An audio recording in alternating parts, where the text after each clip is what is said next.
Phobos, Mars'ın iki küçük uydusundan biri olarak gezegene oldukça yakın yörüngede döner.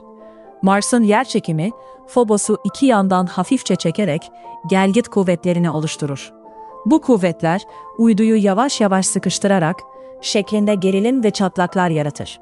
Sonuçta Phobos'un yörüngesi giderek azalır ve gezegene doğru alçalır. NASA'nın gözlemleri, bu gerilimin uydu yüzeyinde derin yarıklar ve çizgiler oluşturduğunu gösterir. Phobos'un ileride Mars'a varacağı, ancak bunun milyonlarca yıl süreceği hesaplanır. Deimos ise Mars'tan daha uzak yörüngede döndüğü için benzer bir yörünge kaybı yaşamaz. Bu süreç, Phobos'u yavaşça irtifa kaybeden bir uyduya benzetmeyi mümkün kılar. Böylece gelgit kuvvetlerinin uydu şekillerine ve yörüngelerine etkisi somut biçimde anlaşılır.